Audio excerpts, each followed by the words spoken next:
Our next amalgam placement will be the lingual class 5 on tooth number 14. We inspect the preparation. In the patient's mouth, you will be looking with a mouth mirror on the lingual side, and of course, your mannequin will be mounted in the patient position. But for the demonstration, we expect a better visibility with the mannequin disarticulated will give you a better perspective for this demonstration. So we would check for the line angles and the depth of cavity preparation and get familiar with the shape of the cavity preparation into which the amalgam will be placed and condensed. Sometimes retention grooves are placed, and you might want to observe that the retention grooves are there and then know that you'll be placing the amalgam and moving it towards those retention grooves. We place the first increment, beginning again with the end in mind of the final contour. I'd like you to see the still photo, which shows you the contour of the lingual side of the teeth.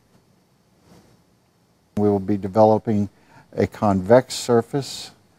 We place our first increment of amalgam, and then using our condenser, we condense towards the axial wall, and then laterally towards the gingival wall, towards the distal, and the occlusal walls, using both overlapping strokes towards the axial wall and lateral strokes, and then continue adding our increments until we overfill the cavity preparation.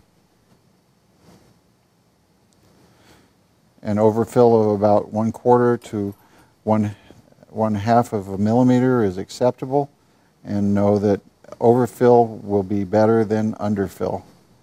With overlapping strokes, we've just about reached the curvature that we intend to achieve. In this case, there's a slight underfill.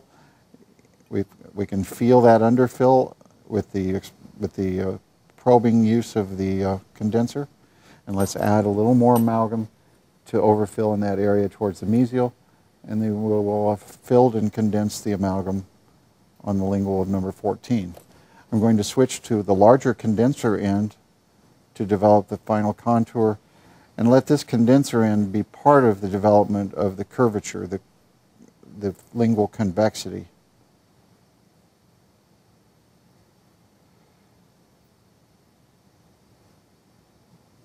We can also utilize the side of the condenser in a motion using the adjacent tooth anatomy as a guide to develop our curvature, and you'll find that this almost doesn't need any carving at all.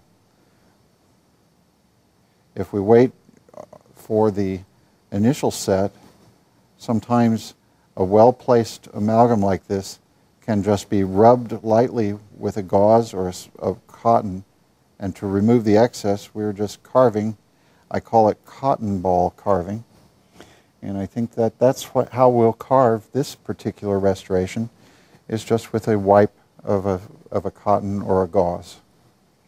Now we're waiting for our initial set for 6 minutes.